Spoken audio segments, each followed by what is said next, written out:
Assalamualaikum warahmatullahi wabarakatuh. Selamat malam pemirsa.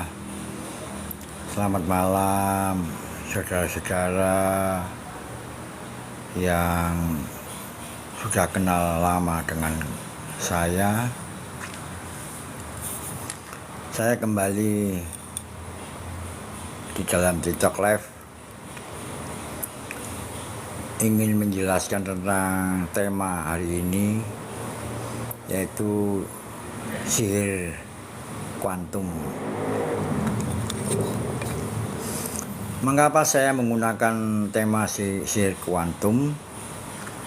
Karena akhir-akhir ini banyak orang membicarakan tentang kuantum, banyak orang membicarakan tentang energi, bahkan saya mengikuti ceramah dari Kiai Haji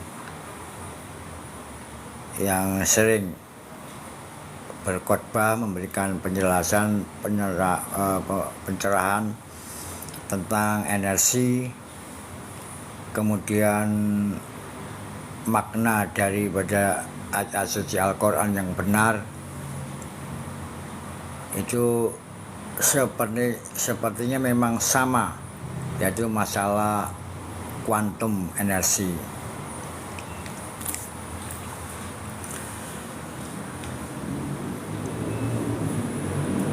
Saya melihat bahwa ternyata di alam ini semua orang yang masih menginjak kaki di bumi ini semuanya proses-proses yang dialami tidak lepas dari proses alam sendiri, yang kemudian dikatakan bahwa setiap makhluk hidup, baik manusia, binatang, tumbuh-tumbuhan, pasti terkena yang disebut dengan ilmu energi gravitasi. Gravitasi sudah dikenal sejak lama, yaitu sejak kita di SD SMP yang mengenal disebut dengan energi gravitasi. Gravitasi adalah tarik menarik antara energi bumi dan energi matahari, yang kemudian di sana ada alam semesta, dan di dalam sosok-sosok yang ada di atas bumi itu adalah sosok-sosok yang terbentuk dari kumpulan atom-atom yang jumlahnya jutaan, mengikat, menyatu menjadi sebuah bentuk, apakah bentuk dari manusia, bentuk dari binatang, tumbuh-tumbuhan, bahkan benda-benda mati. Itu adalah kumpulan dari energi atom-atom yang jumlahnya jutaan. Jadi pada dasarnya semua adalah kosong. Karena kosong, maka yang ada hanya tarik-menarik antara benda-benda atau bentuk-bentuk itu terhadap langitnya atau matahari dan bulan. Maka dari itu saya ingin sampaikan bahwa karena pengetahuan yang luar biasa dari orang-orang asing, orang-orang Eropa yang terus mengamati tentang hukum Newton, hukum Einstein tentang energi, maka mereka lebih dalam lagi sudah melaju dengan ilmu-ilmu yang luar biasa yang sekarang sudah digunakan oleh semua manusia di bumi ini, yaitu energi yang disebut dengan energi. Energi tidak bisa diciptakan dan tidak bisa dimusnahkan.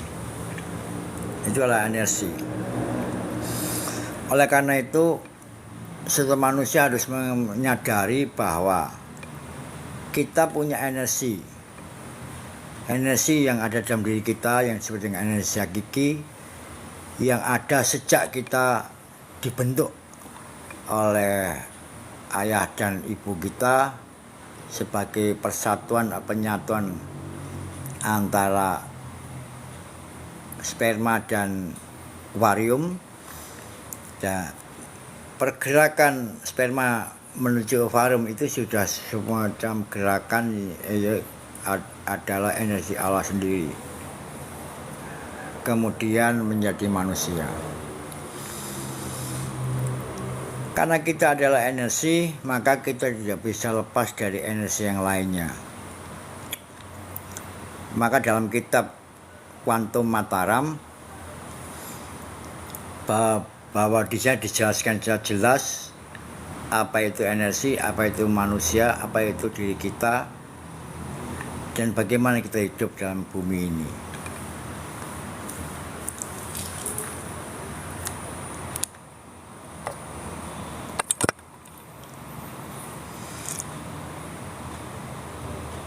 Oleh karena itu,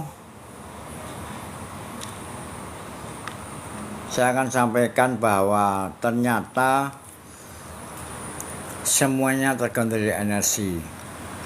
Kita bisa bicara karena energi, kita bisa melihat karena energi, kita bisa bergerak karena energi. Dan energi ini dipengaruhi oleh apa?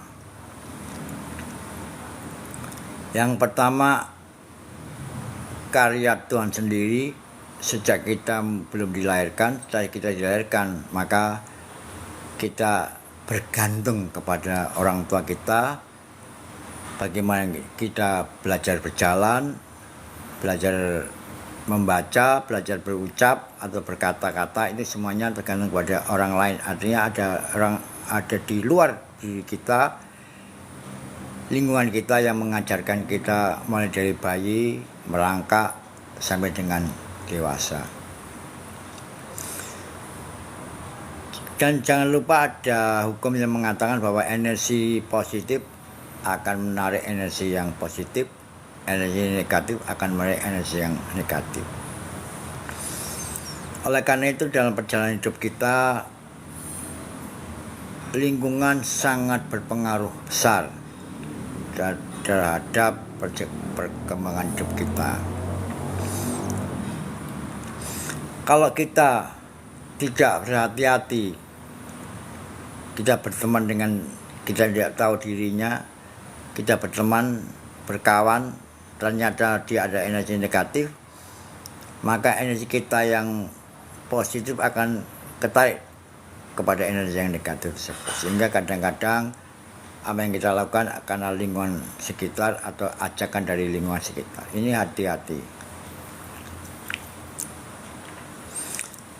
Dalam setiap kesempatan saya sampaikan bahwa hati-hati dengan pola pikir, pola ucap, dan pola tindakan kita.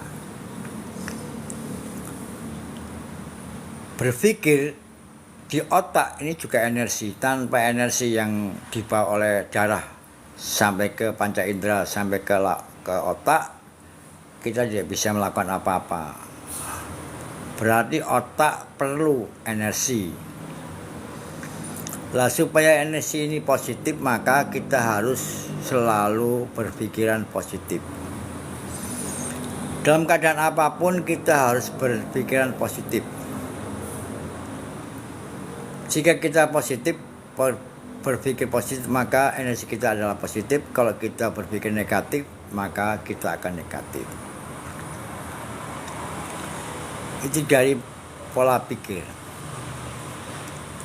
Dalam pola hati juga dialiri energi dari darah mengalir ke hati, dan hati juga harus kita gerakkan, kita kontrol dengan pikiran positif. Kalau pikiran kita positif, maka hati kita akan positif. Dan jangan sekali-kali kita mencenderai hati yang bersih, yang putih. Karena keberadaan Allah itu ada di dalam energi hati. Keberadaan godaan setan ada di energi pikiran atau otak. Sehingga dikatakan bahwa antara hati dan otak kadang-kadang saling bertolak belakang karena tidak sama, di mana dikatakan di dalam kitab-kitab mengatakan bahwa Allah itu ada dalam diri manusia, sedekat orang nadi kita, maka orang nadi itu juga berdekatan dengan hati kita. Maka kita wajib memelihara kebersihan hati kita. Hati ini sangat berpengaruh dalam kehidupan kita karena hati adalah perasaan, rasa. Dalam falsafah Jawa mengatakan adalah rasa, rasa. Menungso kudu punya rasa. Untuk mengerti rasa atau menungso punya rasa, maka kita juga harus berpikir positif, berangan-angan positif, sehingga hati menjadi positif. Itu yang terjadi dalam kehidupan manusia. Terus apa hubungannya dengan sihir? Apa hubungannya dengan sihir? Padahal di dalam judul ada sihir kuantum. Sihir ini sesuatu yang negatif, kalimat kata-kata negatif yang kadang-kadang orang tidak memahami, tiba-tiba takut, khawatir dengan kalimat sihir. Sebenarnya sihir ini adalah sebuah gerakan seseorang yang punya energi tinggi, dia akan menyerap energi yang lebih rendah. Ini disebut sihir. Seseorang yang tinggi energinya tidak mungkin bisa disihir. Energi tinggi dalam diri kita tidak mungkin kita bisa ditenun, disantet. Tidak mungkin bisa. Maka orang-orang santet tenun itu mencari orang yang energinya rendah. Ya. Dalam kitab kuantum dikatakan energi-energi yang rendah itu seperti energi pandito, sinio, itu energi rendah. Jika manusia dalam posisi energi pandito atau sinio, maka mudah sekali orang itu dipengaruhi oleh orang lain yang punya pikiran atau tujuan jelek. Oleh karena itu sebenarnya sihir ini adalah sebuah proses tarik-menarik dua energi, yang mana energi yang tinggi akan menarik energi yang rendah. Sehingga dikatakan dalam sejarah bahwa orang kalau disantet muncul semacam gunting, kertas, paku di dalam diri manusia, itu sebenarnya adalah sebuah pengiriman energi orang yang lebih tinggi energi kepada energi yang rendah, kemudian diwujudkan dalam cipta rasa karsa seseorang untuk mewujudkan adanya benda di dalam perut, di dalam otak dan sebagainya. Ini sebenarnya adalah kosong, fata morgana yang terjadi, yang dilihat orang bahwa di dalam perutnya ada guntingnya dan sebagainya, adalah fata morgana. Dihembuskanlah fata morgana dalam kata-kata kalimat, dalam pikiran dan otaknya, ditiupkan lewat telinga, terus menerus akan menjadi wujud. Oleh karena itu saya tidak yakin. Orang mudah kena santet, kena tenun, tidak yakin. Maka dalam ajaran-ajaran di dalam agama kita tidak boleh merenung, diam diri, stres dan sebagainya. Karena ini memicu energi-energi negatif untuk masuk ke dalam diri kita.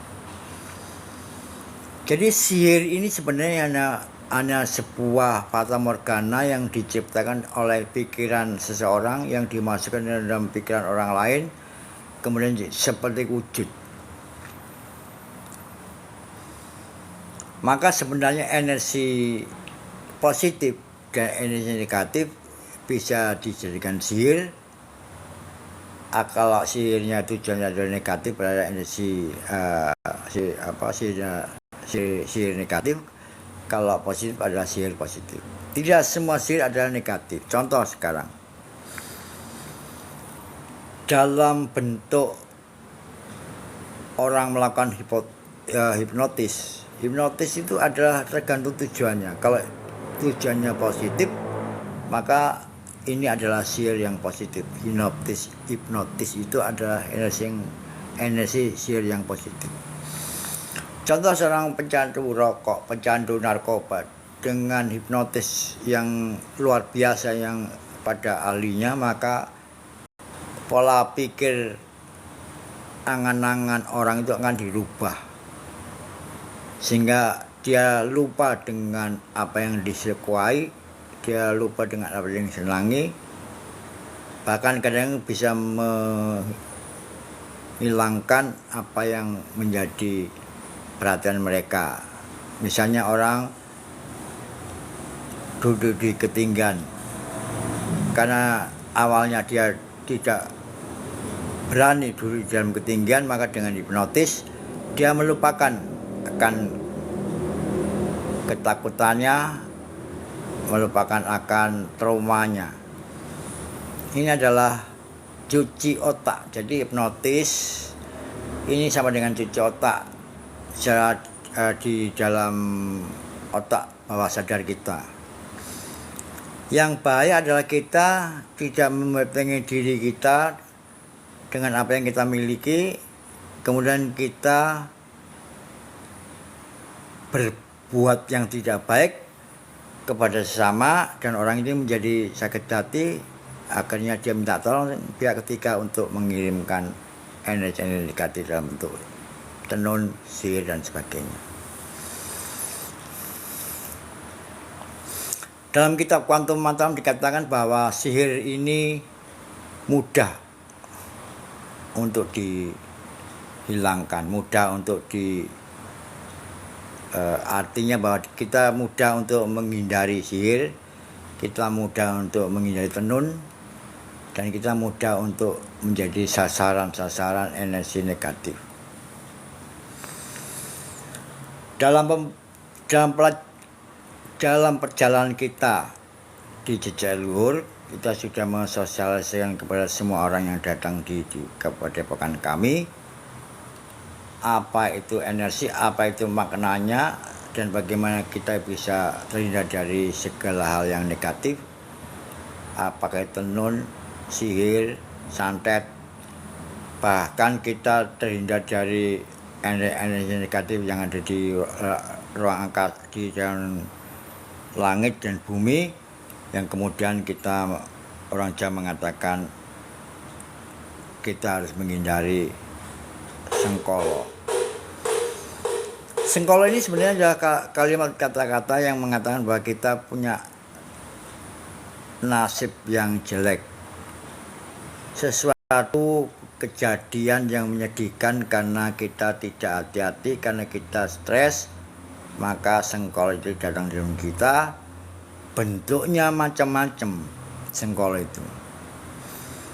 Sengkolo ekonomi, sengkolo kesehatan, sengkolo kegagalan usaha dan sebagainya. Itu adalah sengkolo-sengkolo.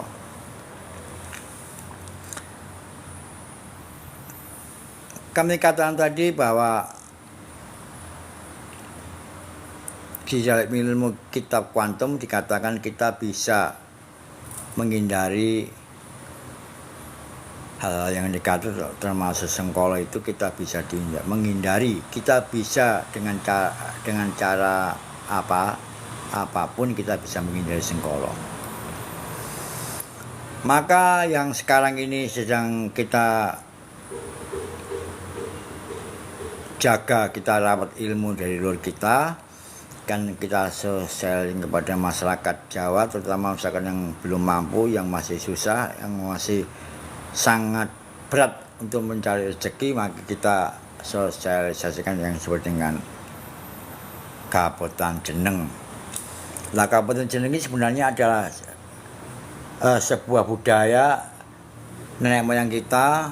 Saat dulu itu kita minta tolong kepada sesepuh, kepada kiai kampung, dan beliau mengatakan ganti nama. Lah, ganti nama ini faktanya bisa menghindari sengkolo, bisa menghindari kecelakaan atau ciloko, dan merubah diri kita menjadi lebih baik. Setiap hari kita menjadi lebih baik di hari yang kemarin. Oleh karena itu, dalam istilah sihir kuantum, jika kita sudah merubah nama kita, maka kita tidak mungkin akan kena sihir tersebut. Karena pada dasarnya sihir itu ada yang kita tuju adalah nama seseorang. Misal saya namanya Bambang, maka saya fokus pada nama Bambang, kemudian kita kirim ke energi negatif untuk masuk ke dalam diri Bambang tersebut. Tapi kalau sudah kita ganti nama, yang kita ganti bukan nama KTP, bukan nama ijazah, bukan nama sertifikat, tapi nama Jabang Bayi. Karena sejarahnya setiap manusia lahir di bumi ini punya Jurpapat limo pancer, kakang kawa adi hari-hari, usir dan nyawiji lawan getih. Karena punya nama kakang kawa adi hari-hari, maka nama Jabang Bayi kita ganti dengan apa? Dengan nama juga. Karena gini, di dalam kitab kuantum setiap huruf dan kata-kata itu mengandung energi. Semua nama gunung, nama desa, nama orang itu semuanya punya energi. Mengapa punya energi? Karena huruf kata ini mempunyai nilai. Makanya dari dulu orang mengatakan bahwa orang dulu sering menghitung apapun dihitung. Mau pergi dihitung, mau bangun rumah dihitung, mau mengawinkan anak dihitung. Semuanya adalah hitungan. Tapi bukan kuno, ini benar. Jadi menghitung itu adalah benar. Tujuannya apa? Menghitung energi seseorang, kemudian menghitung buminya saat itu, menghitung langit dan seseorang, sehingga menyatukan antara energi diri kita, energi langit dan energi bumi. Maka harapannya energi kuantum kita dari langit ke bumi adalah garis lurus.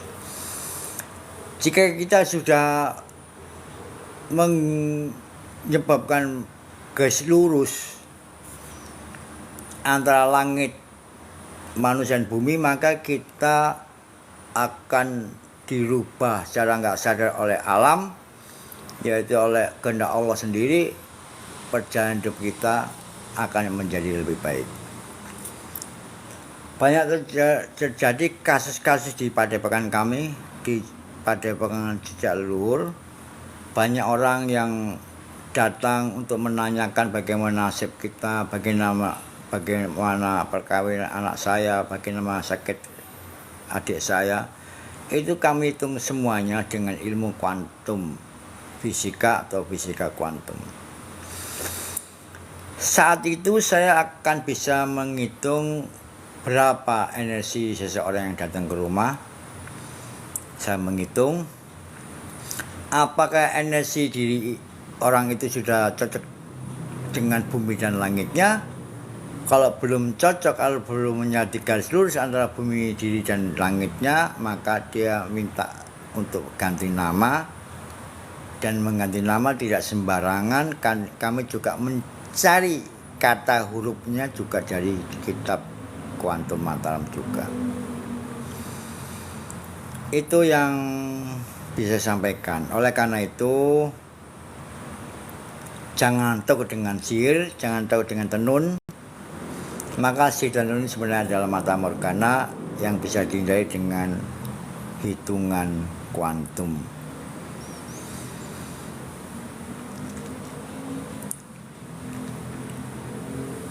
Dan hitungan kuantum atau fisika kuantum juga bisa menghitung geblak atau hari jeleknya sebuah desa.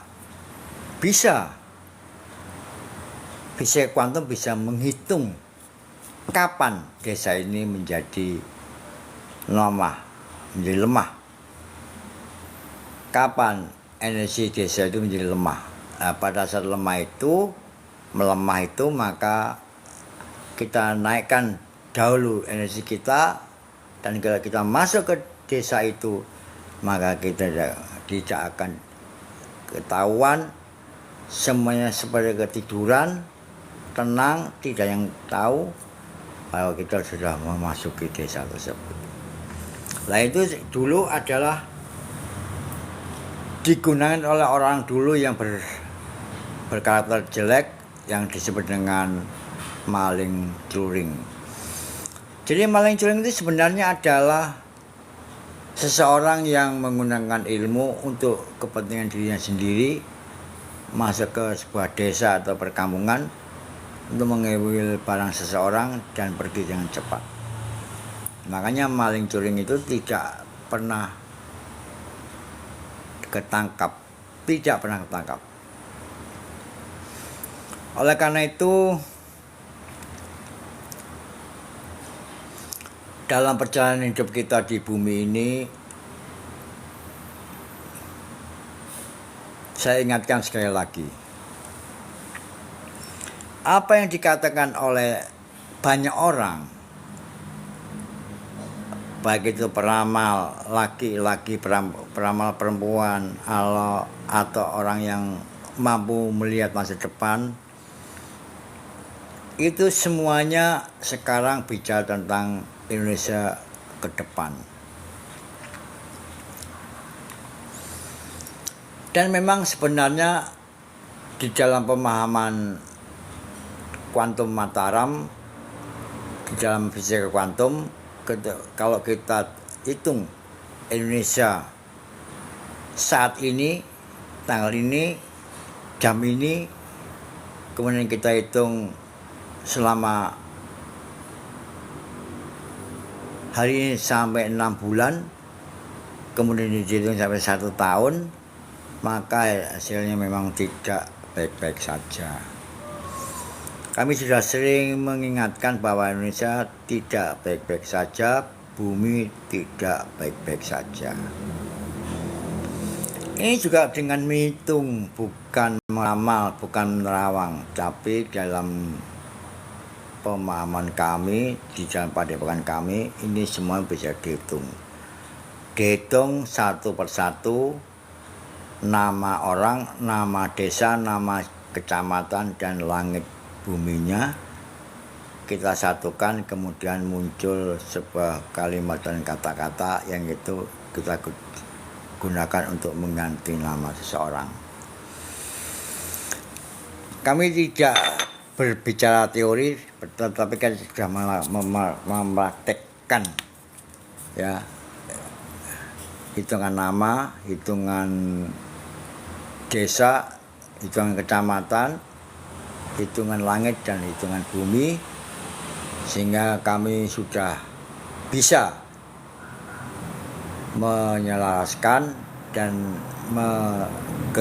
garis luruskan perjalanan hidup orang yang kemarin masih compang-camping perjalanan hidupnya menjadi lebih baik, dan sekarang banyak yang melapor kepada kami setelah ganti nama perjalanan mereka menjadi berubah secara drastis, dan alhamdulillah banyak mukjizat positif yang diterima oleh mereka. Itu yang saya sampaikan. Maka sekali lagi saya berharap setiap manusia punya kesadaran akan menciptakan energi positif dalam diri kita. Bagaimana cara menghitung positif diri kita atau menghitung energi diri kita menjadi positif? Maka langkah-langkah yang harus kita lakukan yang pertama, kita harus menyadari bahwa kita adalah manusia.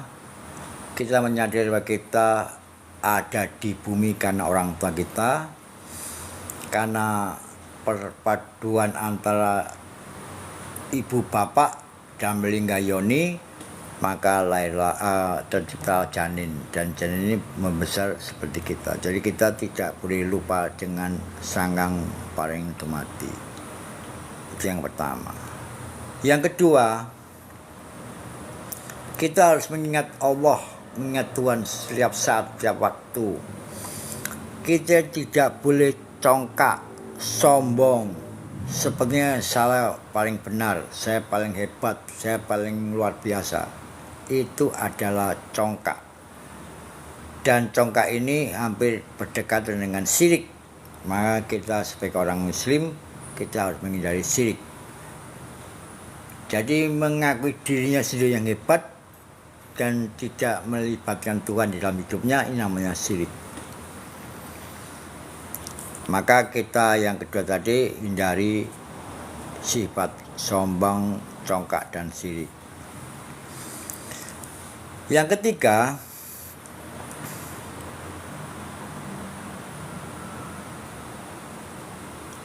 kita harus mampu untuk mengendalikan dalam diri kita, yaitu mengendalikan pikiran kita, mulut kita,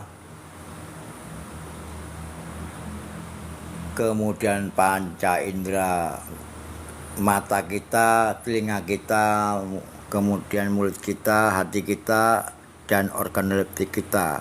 Kita harus mampu mengendalikan. Mulai hari ini saya ingatkan kepada semua teman-teman, saudara-saudara semua, janganlah kita mudah untuk emosi, marah, kemudian dendam, berkata-kata yang tidak baik, ya, merendahkan orang lain, memukul, menendang orang lain. Bahkan kita tidak boleh membunuh semua makhluk yang diciptakan oleh Tuhan. Kalau bisa, luar biasa, kita benar-benar damai seluruh alam seisinya. Yang dikatakan oleh orang-orang itu ada, semoga semua berbahagia dan gembira dan bahagia. Kemudian yang selanjutnya,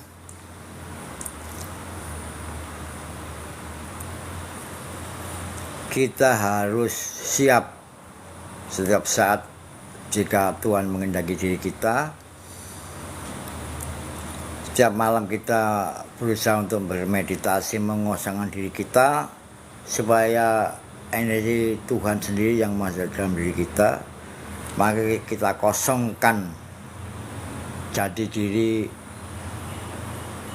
badan, jiwa kita kosongkan, supaya Allah masuk dalam diri kita, dalam jiwa kita.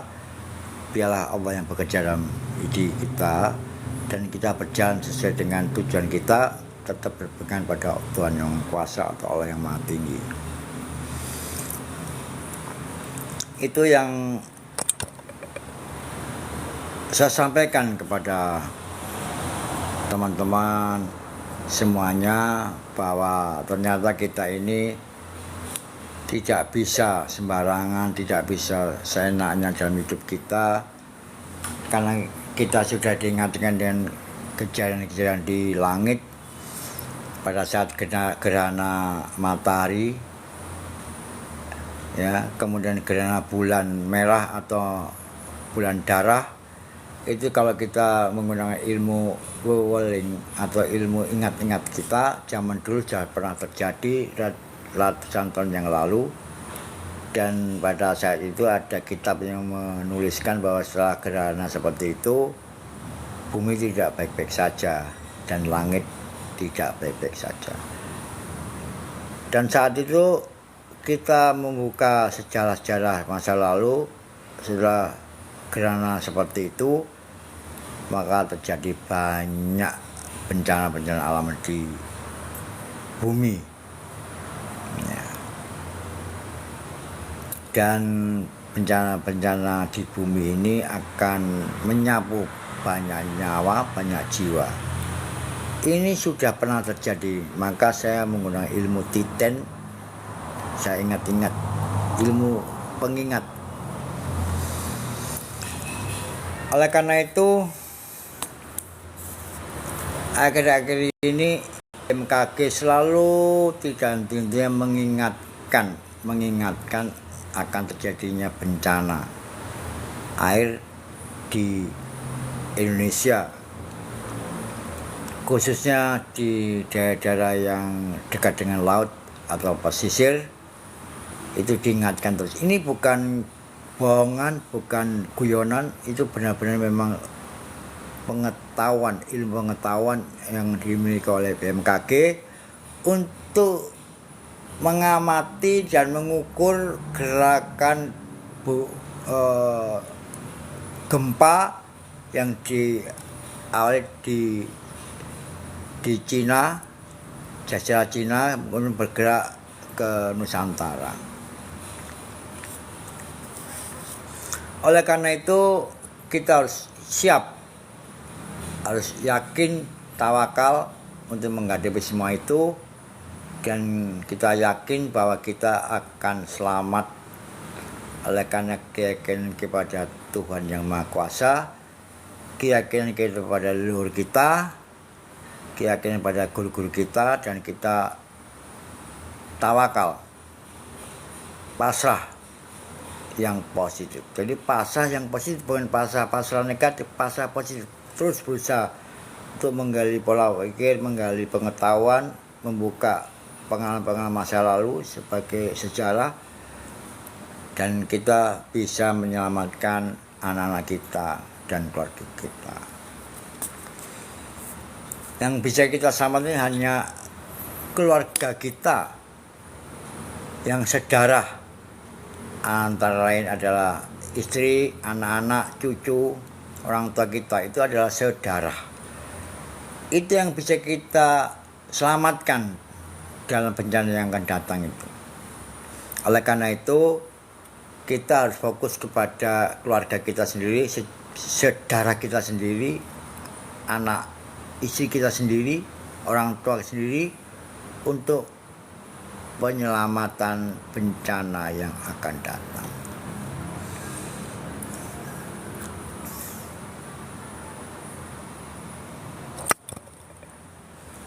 Itu teman-teman yang bisa saya sampaikan. Jadi intinya bahwa kita harus hidup lebih baik. Jangan dekat dengan sihir, karena sihir sebenarnya permainan energi yang dilakukan oleh orang yang punya energi tinggi kepada energi yang rendah. Tapi jika kita tinggikan energi kita secara pribadi dengan cara-cara yang kita miliki, maka kita tidak mungkin akan terkena sihir, terkena santet, dan terkena hal-hal yang negatif. Kemudian yang kedua, berbaik sangkalah kepada sesama, jaga pikiran kita, jaga panca indera kita, mulai dari mata, hidung, mulut, telinga, dan organ-organ lainnya, termasuk kaki dan tangan kita untuk jangan sekali-kali sembrono terhadap orang lain, terhadap makhluk lain. Misalnya sering bunuh cecak, sering membunuh binatang-binatang, ditembak gitu, jangan. Sekarang jangan, karena berdampak terhadap diri kita. Ada seorang sesepuh yang mengatakan pada saya bahwa setelah gerhana kemarin ini, semua leluhur Jawa turun ke bumi. Semua leluhur bangsa Jawa turun ke bumi. Itulah yang dikatakan sesepuh kepada kami. Tujuan apa? Tujuannya adalah mengingatkan kepada anak cucunya untuk mulai hari ini berbuat baiklah kepada sesama. Berbaiklah kepada leluhurmu, berbuat baiklah kepada keturunanmu, dan berbuat baik kepada lingkunganmu. Dengan harapan pada saat-saat tertentu, saat kita mengalami bencana itu, kita masih diselamatkan oleh Allah yang Maha Kuasa lewat permohonan-permohonan para leluhur kita. Jadi leluhur itu penting. Yang akan menolong kita itu bukan orang lain, bukan tetangga, bukan saudara, bukan guru kita, bukan kiai kita, tapi yang menolong kita adalah darah leluhur kita sendiri. Banyak studi yang kami lakukan setelah orang meninggal kemana. Kami mencoba untuk minta tolong kepada seseorang yang bisa melihat, yang bisa menembus penglihatan. Setelah itu orang meninggal, maka rohnya kemana? Maka kebanyakan roh itu menjadi sebuah asap, terlihat sebagai sosok yang kebingungan di alam setelah kehidupan ini. Maka yang menolong selalu orang tuanya atau kakek neneknya. Jadi yang menolong mereka ini adalah leluhur mereka atau sedarah dengan mereka. Ini sudah kami buktikan dan kami praktekkan untuk menjadi sebuah ilmu pengetahuan. Kita melakukan survei bahwa ternyata setelah orang meninggal ini yang menjemput diri orang itu adalah leluhurnya sendiri, bukan orang lain, bukan ustadz, bukan kiai, bukan, tapi leluhurnya sendiri. Makanya kita tidak bosan-bosan mengingatkan kepada bangsa Indonesia, khususnya orang Jawa, suku Jawa, jangan lupa dengan leluhurmu sendiri, jangan lupa dengan orang tuamu sendiri, jangan lupa dengan kakek nenekmu sendiri, dan jangan lupa dengan keturunanmu sendiri. Itu pegangan kami atas petunjuk dari orang-orang sesepuh kami. Oleh karena itu, pemirsa, janganlah kita bingung, jangan kita cemas. Kita pasti akan diselamatkan oleh leluhur kita sendiri. Kita akan diselamatkan oleh Allah sendiri lewat leluhur kita, lewat cabang bayi kita sendiri. Oleh karena itu, perdalamlah tentang cabang bayi dan leluhur untuk lebih yakin akan keselamatan yang akan dilakukan oleh leluhur kita sendiri, bukan orang lain, bukan kiai, bukan guru kita, bukan tetangga kita, bukan. Itulah yang bisa saya sampaikan. Inilah konten yang tidak tetap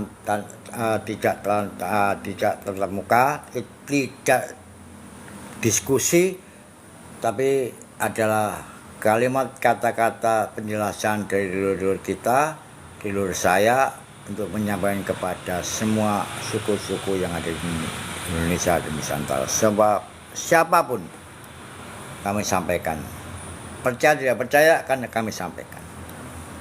Karena tugas kami untuk menyiapkan hal ini.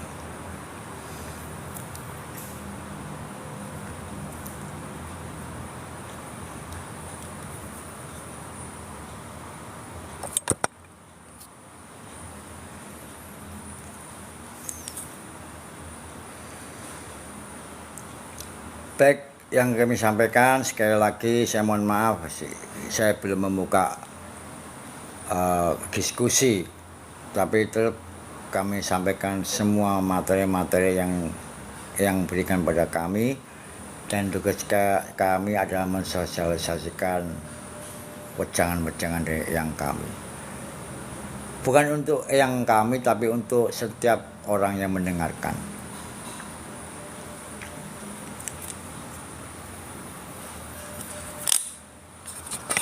Itulah yang saya sampaikan. Mudah-mudahan kita semua dalam keadaan sehat, kita semua dalam keadaan panjang umur, sejahtera, berkah dari Allah, berkah dari leluhur. Kita selalu mendapatkan doa sanapina bulan leluhur kita, dan kita panjang umur dan sejahtera, langgeng dan langgeng. Itu yang bisa saya sampaikan. Mudah-mudahan Bapak Ibu pemirsa yang mendengarkan kata-kata kalimat ini tolong disampaikan kepada sesama, kepada saudara, kepada orang tua, kepada anak, bahwa kita sebagai orang yang beri kemanusiaan dan beri ketuhanan, kita harus kembali kepada jati diri kita masing-masing, dan kita harus mampu mencapai titik kesadaran hakiki. Tanpa kesadaran hakiki kita tidak akan bisa apa-apa, kita tidak bisa membedakan antara positif dan negatif, karena di alam ini sebenarnya hanya dua hal, semuanya dua, ada perempuan, ada laki-laki, ada pagi, ada malam, ada bulan, ada matahari. Jadi semuanya adalah dua itu ada dua jalan A dan jalan B. Maka manusia diberi kebebasan untuk menapaki jalan mana yang dia pilih, jalan A atau jalan B. Dan Tuhan membiarkan hal itu. Kamu yang diberi kuasa untuk memilih jalanmu sendiri, dan kalau kamu memilih jalan sendiri, kamu harus tanggung jawab sebagai hukum sebab akibat. Itu harus ingat-ingat semuanya. Apa yang pernah kita ajarkan, apa yang kita pernah diajarkan oleh leluhur kita. Dan sekali lagi ada pepatah suwuk yang diberikan kepada leluhur kita. Ini masa keyakinan. Jadi yang kami mengatakan, kalau kamu ada sesuatu yang mengerikan, ada peristiwa yang mengagetkan, maka kamu selalu mengucapkan kalimat dalam suci Al-Quran, mengucapkan kalimat dalam agama masing-masing. Maka orang Jawa tetap punya yang sebenarnya doa panah, doa suwuk, yaitu Jagat Dewa Batara. 3 kata Jagat Dewa Batara sebenarnya dalam mengungkapkan semuanya yang ada di bumi ini dengan keilahiannya, mengungkapkan tentang langitnya yang ketuhanannya, dan bumi yang menjadi leluhur kita. Ini adalah Jagat Dewa Batara. Ucapkan terus ya setiap malam, Jagat Dewa Batara, Jagat Dewa Batara. Itu remeh, diremehkan banyak orang, tapi sebenarnya adalah doa khusus bagi suku bangsa Nusantara untuk menyatu dengan bumi langitnya supaya terhindar dari segala mara bahaya. termasuk mara bahaya dari bencana-bencana alam. Itu yang bisa saya sampaikan, mudah-mudahan ini menjadi perhatian, dan mohon maaf sekali lagi saya belum melakukan diskusi dengan yang lainnya karena saya masih mendapat tugas dari leluhur kami, dari yang kami untuk mensosialisasikan tentang ilmu ini. Mudah-mudahan Bapak Ibu semua memahami apa yang saya sampaikan dan kemudian merenungkan. Kalau memang ini baik bagi Anda, lakukan. Kalau jelek, buang. Jadi hal yang negatif kita buang saja. Itu yang saya sampaikan. Terima kasih. Sekali lagi, mudah-mudahan kita dalam keadaan sehat. Sugeng Rahayu Teguh. Sugeng Rahayu Teguh. Sugeng Rahayu Teguh. Sugeng Rahayu Teguh. Atas kehendak Allah yang Maha Kuasa, atas kehendak Tuhan yang Maha Esa. Terima kasih. Assalamualaikum warahmatullahi wabarakatuh.